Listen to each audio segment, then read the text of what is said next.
Bonjour à tous, je suis Camille de la chaîne Camille et Canouche et je vous souhaite la bienvenue dans cette nouvelle vidéo.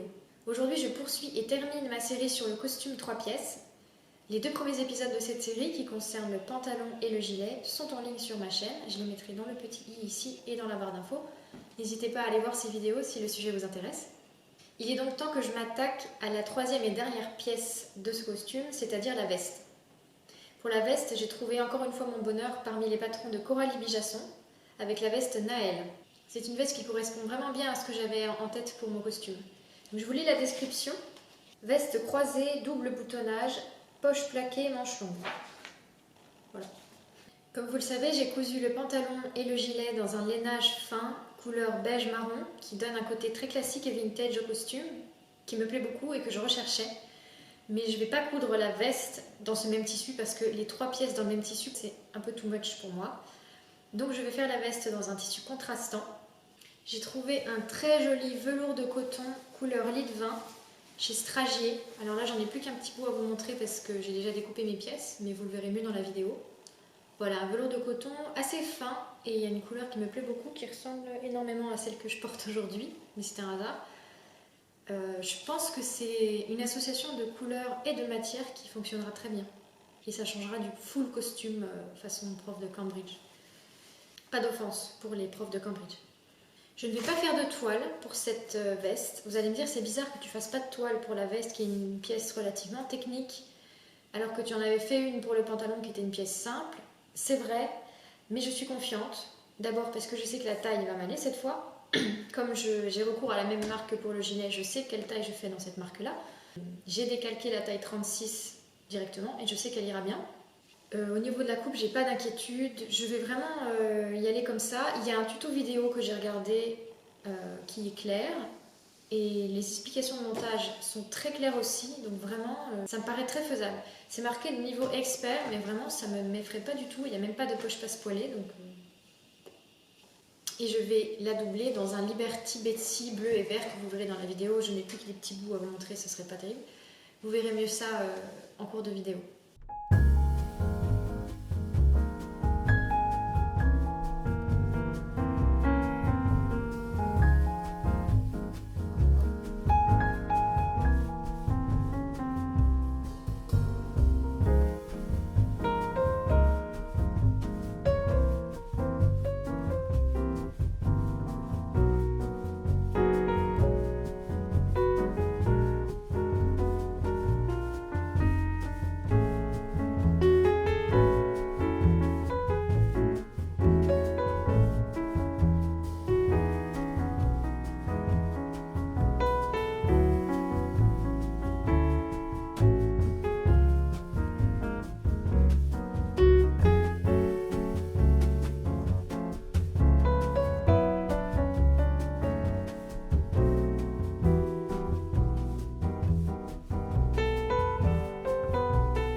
Alors voilà où nous en sommes de la veste pour l'instant. Vous voyez que j'ai fait mes marquages au fil comme j'aime bien le faire.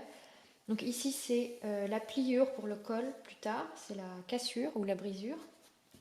Ça c'est le milieu devant que j'ai tracé aussi ici.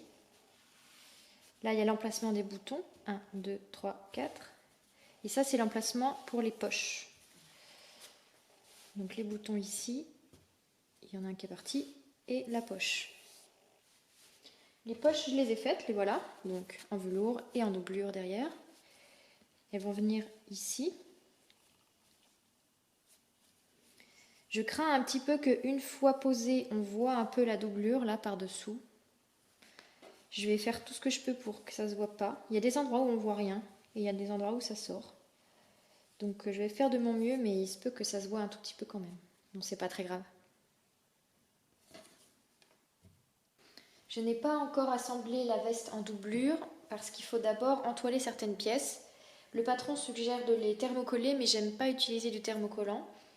Donc je vais les entoiler avec de l'organza que j'ai ici. Il est blanc mais c'est pas grave puisqu'on ne le verra pas. L'avantage de l'organza c'est que c'est extrêmement fin donc ça rajoute pratiquement pas d'épaisseur.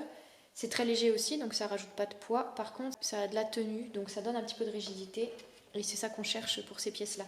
Donc il y a les parmentures devant à entoiler et les cols, les deux cols et la parmenture d'eau que j'ai déjà bâti tout simplement avec un gros point au bord, à peu près 0,5 du bord. Vous voyez que sur une des manches en doublure, j'ai laissé une ouverture ici de quelques centimètres pour pouvoir retourner la veste sur l'endroit plus tard, quand il faudra assembler la veste en doublure et la veste en velours.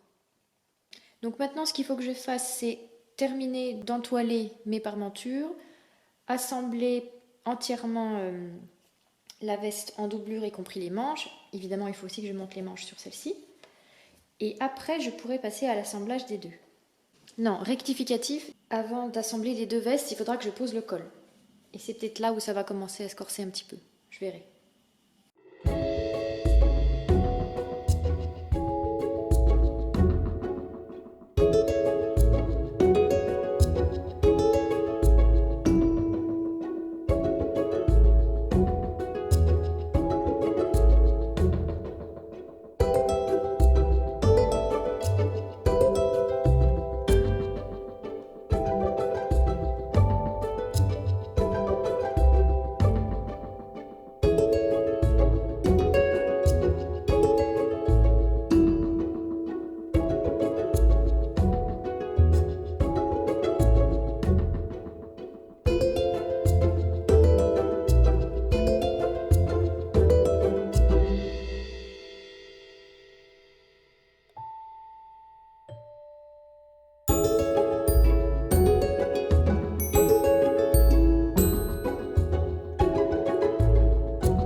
Voilà, j'ai terminé d'assembler les deux vestes séparément. Finalement, le col, c'était pas difficile du tout. Ça se fait en 2 étapes simples. Le tuto vidéo est bien clair, donc aucun problème avec le col. Et maintenant, je vais pouvoir assembler la doublure et la veste.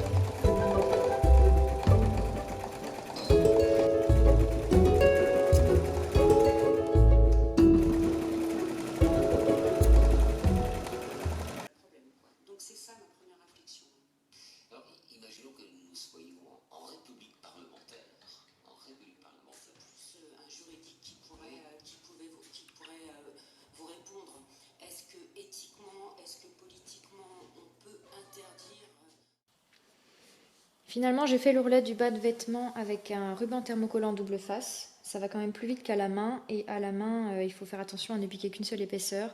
Ça aurait été un peu délicat et ça aurait pris du temps. J'avais pas très envie de prendre ce temps-là.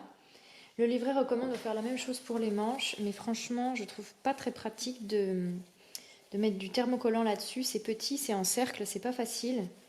Surtout que je sais pas exactement quelle longueur de bras ça va donner, et moi j'ai des bras assez longs. Donc je pense que je vais laisser comme ça, je vais retourner, et c'est une fois retourné que je verrai de combien je replie. Et je ferai une piqûre là où je le juge nécessaire. Tant pis, il y aura une petite piqûre visible, mais c'est pas grave, je préfère ça plutôt que d'avoir une longueur de bras qui n'est pas la mienne. Et donc je vais pouvoir retourner.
Alors voilà où j'en suis, j'ai presque terminé.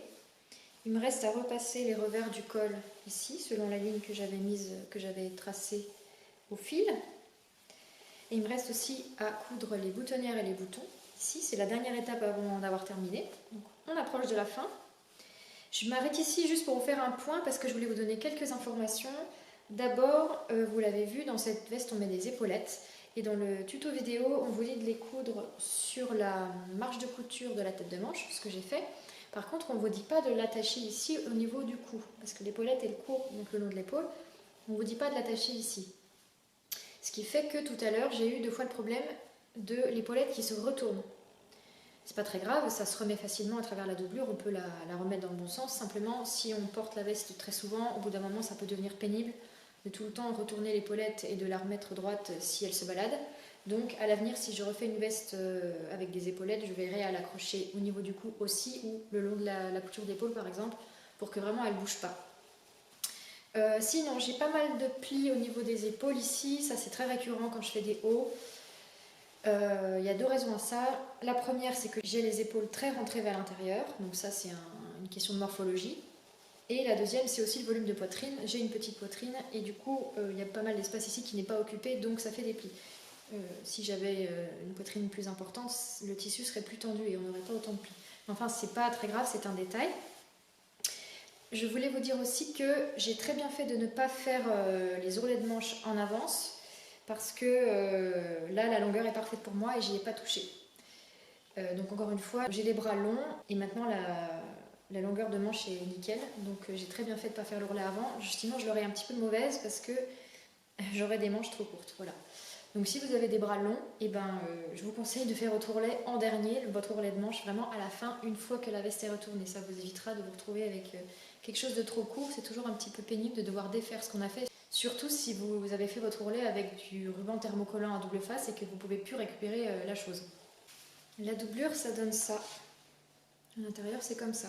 J'aime bien que ce soit très contrasté entre le tissu extérieur et la doublure. J'aime bien cette espèce de petite surprise à l'intérieur que personne ne voit, mais moi ça me plaît de savoir que c'est là.